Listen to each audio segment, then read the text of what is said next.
Hello everyone, welcome back to exam bro. दोस्तों, ये vacancy का आप बहुत इंतजार कर रहे थे, वो आ चुकी है IBPS SO की वैकेंसी।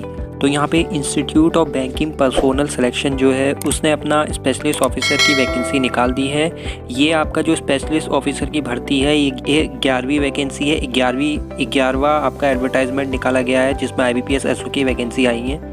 यहाँ पे IT ऑफिसर की वैकेंसी है, एग्रीकल्चर फील्ड ऑफिसर की, राजभाषा अधिकारी, लॉ ऑफिसर की और पर्सनल ऑफिसर और मार्केटिंग ऑफिसर की यहाँ पे आपकी जॉब्स है।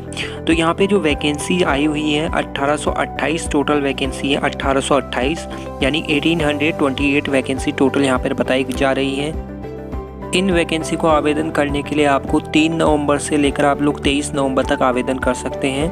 तो 3 नवंबर से लेकर 23 नवंबर तक। तो यहाँ पे शुरुआत में ही आप लोग इसे भरिएगा, क्योंकि बाद में आपका सर्वर डाउन हो जाता है, बहुत सी प्रॉब्लम हो जाती है। तो शुरुआत में इसको आप भरिएगा अगर आपको इसे भरना है तो। अगर वैकेंसीज़ के बारे में बात करें, मैं आपको ऑलरेडी बता चुका हूँ, यहाँ पे टोटल 1828 वैकेंसीज़ हैं, ठीक है।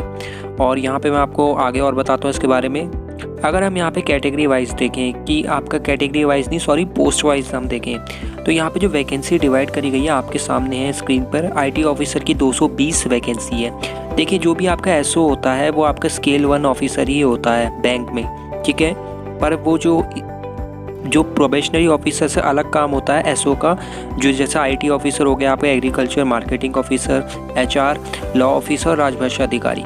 अब ये जो पोस्ट यहाँ पे आई है, इसकी वैकेंसीज़ मैं आपको एक एक करके बता रहा हूँ। और साथ में आपको ये भी बता देता हूँ कि ये जो वैकेंसीज़ हैं आप लोग देख सकते हैं, हर एक पोस्ट के लिए आपको अलग अलग क्वालिफिकेशन चाहिए। जैसे IT का है तो आपका जाहिर सी बात है BTech चाहिए होगा कंप्यूटर साइंस से या इंफॉर्मेशन टेक्नोलॉजी से, या BE वाले भी अप्लाई कर सकते हैं। एग्रीकल्चर फील्ड ऑफिसर के लिए एग्रीकल्चर में चाहिए होगा ग्रेजुएशन या पोस्ट ग्रेजुएशन।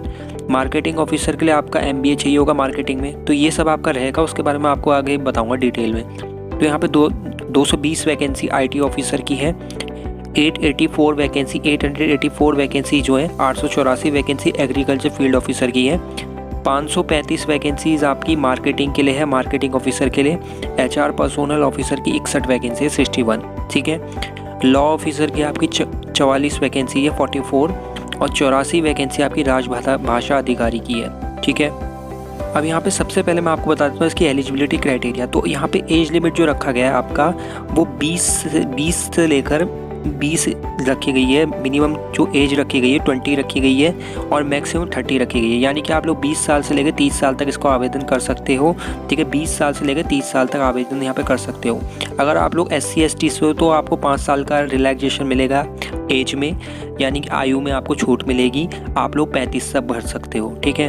वहीं आपके जो OBC वाले हैं वो 33 तक भर सकते हैं, उन्हें 3 साल का मिलता है। PWD वालों को 10 साल का मिलता है, यानी 40 तक भर सकते हैं। एक्स सर्विसमैन वालों को भी 5 साल का मिलता है, यानी कि वो भी 35 साल तक भर सकते हैं। अब यहाँ पे जो SO की क्वालिफिकेशन मैं आपको बता देता हूँ क्या क्या रखा गया है।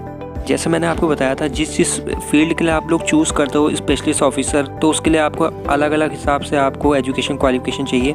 अगर मान लीजिए आप लोग IT ऑफिसर के लिए अप्लाई करते हो तो आपके पास 4 साल की इंजीनियरिंग की डिग्री होनी चाहिए, जो कि computer science, IT, electrical engineering, electronics and telecommunication वाले अप्लाई कर सकते हैं। अगर ये नहीं है तो आपका पोस्ट ग्रेजुएशन आपका कंप्यूटर साइंस में होना चाहिए, IT में, या फिर इलेक्ट्रिकल इंजीनियर EC में, ठीक है।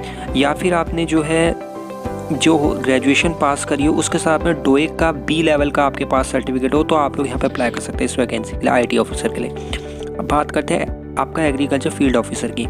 एग्रीकल्चर फील्ड ऑफिसर के लिए भी आपको 4 साल की डिग्री चाहिए, जो कि एग्रीकल्चर से ही रिलेटेड हो। बायोटेक्नोलॉजी, हॉर्टिकल्चर वाले, फॉरेस्ट्री वाले, एनिमल हस्बेंड्री वाले, वेटरनरी साइंस वाले आप यहाँ अप्लाई कर सकते हैं। Agro forestry, agriculture business management, food tech और डेयरी टेक वाले भी यहाँ अप्लाई कर सकते हैं, ठीक है। राजभाषा अधिकारी की अगर बात करें, साथ में जो एग्रीकल्चर फील्ड ऑफिसर है सेरिकल्चर वाले भी अप्लाई कर सकते हैं। राजभाषा अधिकारी की बात करें तो आपका पोस्ट ग्रेजुएशन हिंदी में होना चाहिए, उसके साथ इंग्लिश होना चाहिए। जैसा आपका MA होता है, जो आपका मास्टर इन आर्ट होता है, MA जो होता है आपका हिंदी में होता है, ठीक है। तो उसके साथ आपका इंग्लिश भी ज़रूर होना चाहिए। अगर इंग्लिश नहीं है तो आपको यहाँ पे एलिजिबल नहीं हो, ठीक है। अगर आपके पास MA है, उसके साथ इंग्लिश है प्लस संस्कृत है, तो आप लोग यहाँ पे अप्लाई कर सकते हो, ठीक है। और यहाँ पे आपका संस्कृत, इंग्लिश और हिंदी आपका कोर्स सब्जेक्ट मांगा गया है, ठीक है। तो यहाँ पे लॉ ऑफिसर की बात करें अगर हम, तो आपका LLB मांगा गया है, और साथ में आपका एनरोल्ड होना चाहिए एडवोकेट का बार काउंसिल में। तो ये आपका एनरोलमेंट ज़रूर होना चाहिए, वरना आप लोग यहाँ पे अप्लाई नहीं कर पाओगे। अगर हम बात करें आपका HR की पर्सोनल ऑफिसर की, तो 2 साल का आपके पास यहाँ पे PG मांगा गया है। ग्रेजुएशन के बाद 2 साल का फुल टाइम होना चाहिए रेगुलर बेसिस पे, ठीक है। पार्ट टाइम नहीं होना चाहिए, पार्ट टाइम वाले अप्लाई नहीं कर सकते क्योंकि फुल टाइम मांगा गया है यहाँ पे, ठीक है। आप लोग देख सकते हो यहाँ पे कि बहुत से बच्चे पूछते हैं सर मैंने पार्ट टाइम किया है, क्या मैं अप्लाई कर सकता हूँ? नहीं कर सकते, फुल टाइम चाहिए। और आपका 2 साल का फुल टाइम मांगा गया है। डिप्लोमा आपका personal management, industrial relation, HR, HRD या सोशल वर्क, लेबर लॉ, वही आपका MBA रहता है। यहाँ पे MBA जिन्होंने कर रखा है वो अप्लाई कर सकते हैं, ठीक है। मार्केटिंग ऑफिसर के लिए आपका जो है 2 साल का, अगर आपके पास फुल टाइम MMS है मार्केटिंग का जो होता है आपका, या 2 साल का आपका फुल टाइम MBA है मार्केटिंग से, तो भी अप्लाई कर सकते हैं। अगर 2 साल का PGDBA है या PGDBM है या PGPM है या PGDM है, तो आप लोग यहाँ पे अप्लाई कर सकते हैं। अब यहाँ पे सिलेक्शन प्रोसीजर कैसे रहेगा?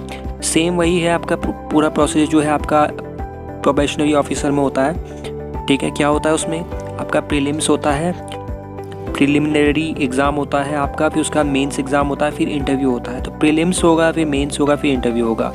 तो पहले प्रीलिम्स में बच्चे बुलाए जाएंगे, फिर मेंस में जो इसमें पास होंगे प्रीलिम्स से, फिर उसको मेंस में बुलाया जाएगा, फिर आपका इंटरव्यू के लिए बुलाया जाएगा। तो यहाँ पे आपका इस तरीके से रहता है। अब यहाँ पे मैं आपको पैटर्न बता देता हूँ।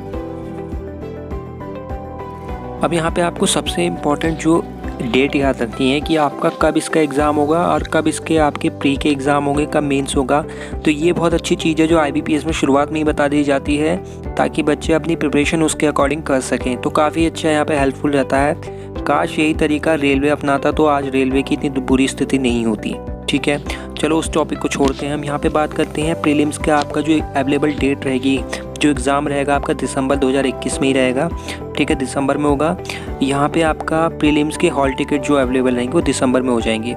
और आपका जो यहाँ पे प्रीलिम्स के एग्जामिनेशन रखे गए हैं, प्रीलिम्स आपके 26/2021 में रखे गए, 26 दिसंबर 2021 में, यानी कि वही आपका जो दिसंबर का दूसरा हफ्ता होगा उसमें आपका एडमिट कार्ड आ जाएगा और आपका 26 तारीख से इसका प्रीलिम्स स्टार्ट हो जाएंगे, ठीक है। तो यहाँ पे इसका रिज़ल्ट जो होगा प्रीलिम्स का वो आपका जनवरी 2022 में आएगा। उसी वक्त आपका जनवरी में ही मेंस का एडमिट कार्ड आ जाएगा और आपका ऑनलाइन जो मेंस एग्ज़ाम होगा 30 जनवरी 2022 में होगा, ठीक है। 30 जनवरी 2022 में रखा जाएगा और आपका रिज़ल्ट जो होगा मेन का आपका फरवरी में आ जाएगा। कॉल लेटर भी आपका फरवरी में आएगा। तो यहाँ पे इंटरव्यू आपका फरवरी मार्च में कराए जाएंगे और आपका अप्रैल तक आपको जॉब मिल जाएगी। तो बहुत ही सिंपल सा तरीका है, केवल 6 महीने में, मुश्किल है 5 महीने में ही आपको यहाँ पे जॉब मिल जाती है, ठीक है। तो आप लोग अगर इसकी तैयारी कर रहे हो तो बहुत ही अच्छी ये जॉब है IBPS SO की। और मैं आपको बता देता हूँ, फ़ीस बता देता हूँ, फ़ीस सबसे इम्पॉर्टेंट है। तो दोस्तों यहाँ पे आपका अब जो है GST लागू होने लग गया है, तो आपका यहाँ पे GST लगाने के बाद यहाँ पे फ़ीस थोड़ी बढ़ गई है। यहाँ पे SC ST और PWD के लिए 175 रुपये है, 175, जिसमें आपका GST इंक्लूड किया गया है।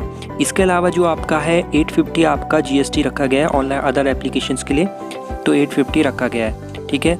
अदर एप्लीकेशन फ़ीस जो अदर्स हैं, मतलब जनरल कैटेगरी के लिए, उनके लिए 850 रुपये रखा गया है।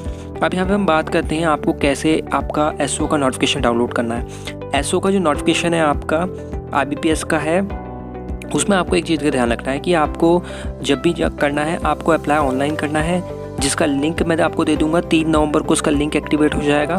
तो वैसे मैं इसका लिंक दे दूंगा डिस्क्रिप्शन में, वहाँ पे जाकर देख लेना और सीधे जाके आप लोग अप्लाई कर सकते हो। कैसे अप्लाई करना है? IBPS की वेबसाइट में जाना है, सीधे जाओगे, वहाँ पे आपको उसका नोटिफिकेशन मिल जाएगा अप्लाई करने का, और उस पर जाकर आप लोग उसे अप्लाई कर सकते हो। अप्लाई पे क्लिक करना, सेम वही प्रोसीजर है IBPS PO वाला, ठीक है। एप्लीकेशन पहले रजिस्ट्रेशन करना पड़ेगा, फिर आपको लॉगिन करके अपना एप्लीकेशन फॉर्म भरना पड़ेगा। दोस्तों पूरी जानकारी थी IBPS SO की, बड़ी अपडेट है। आप लोग इसकी तैयारी जारी रखिए, बहुत बढ़िया है ये एग्ज़ाम, बहुत अच्छा है और बहुत ही अच्छी आपकी सैलरी आपकी रहेगी। यहाँ पे मैं आपको स्टार्टिंग सैलरी बता देता हूँ। स्टार्टिंग सैलरी ही आपकी जो 45,000 से ऊपर आपकी सैलरी रहती है, प्लस आपके जो अदर्स आपके DA TA आपको अच्छा मिलता है यहाँ पे, और बहुत अदर फैसिलिटी भी आपको काफ़ी अच्छी यहाँ पे मिलती है, और बहुत ही रेपुटेशन वाली जॉब है ये। और आपको आगे जाकर प्रमोशन बहुत ईजीली हो जाता है बैंक में, इन कंपैरिजन टू अदर जो एग्ज़ाम्स होते हैं, अदर जो एग्ज़ाम्स होते हैं उनसे, तो ये यहाँ पे जो है आपका प्रमोशन बहुत जल्दी हो जाता है। तो जो अदर ऑर्गेनाइजेशन है उनसे अच्छा यहाँ पे प्रमोशन आपका रहता है बैंक में, पर यहाँ पे स्ट्रेस बहुत रहता है, ये आपको ध्यान रखना पड़ेगा। तो आशा करता हूँ वीडियो आपके लिए हेल्पफुल रही होगी। धन्यवाद हमारी वीडियो देखने के लिए।